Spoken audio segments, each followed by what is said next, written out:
Jerusalem for us at this hour. Hadass, I understand you're learning some more information about that dance party that was taking place near the border and the fatalities there.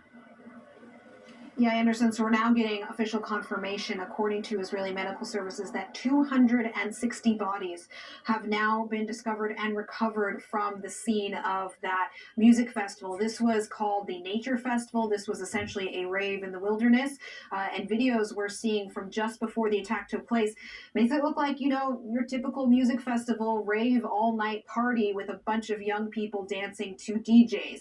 But then after these rockets started launching around 6:30 on Saturday morning, militants then directly attacked this music festival. We have heard now and seen the videos, the harrowing videos of people trying to escape. This is also where several civilians were captured and taken hostage by Hamas, including that video that we've all seen so often of that young woman on the back of a motorcycle pleading as she's being taken away by Hamas militants. And we knew that there was going to be a high number of casualties at this event just by the sheer number of young people who attended, but also because what we heard from survivors who had escaped, some of them in really harrowing ways to get out of there, because many of them, Anderson, went to this sort of middle of nowhere place on shared buses, on shared cars, shared taxis. They didn't exactly keep their cars there. So many of them fled essentially on foot. And we've heard from some people just talking about how they witnessed their own friends getting shot at. One even told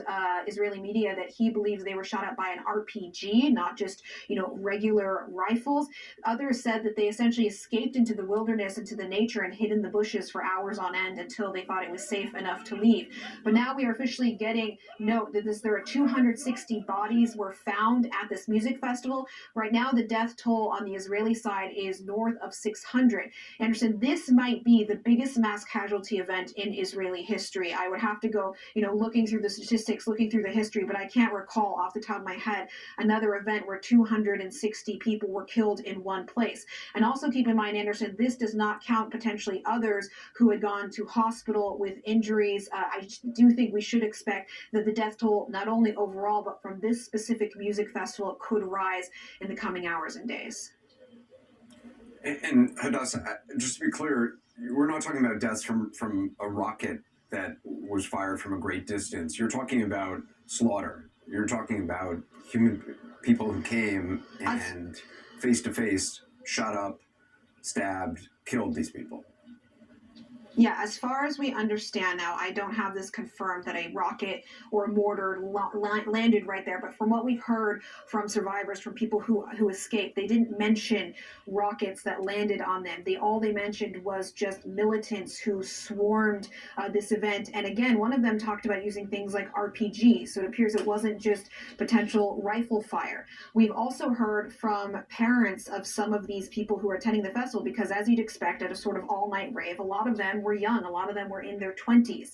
And we heard from one father who just gave a press conference a few hours ago saying that he was on the phone with two of his daughters who attended the festival together. They called him when the militants first started coming in. He told them to lay on the ground face down, to hold each other. He said that he could hear men speaking Arabic around them. And he said he was on the phone with them for about 30 minutes before the last thing he heard was a few deep breaths. He says he has no idea where his daughters are, whether they're among the killed, whether they are among the captives, because we know that quite a few captives were taken from this event. Again, this is one of the darkest. This attack on a festival by itself, Anderson, would be one of the darkest days for Israel in its entire history. But now it has to be taken into account with what's happening across Israel right now, with all of these infiltrations, with these rocket attacks, and obviously this is still a quickly developing situation.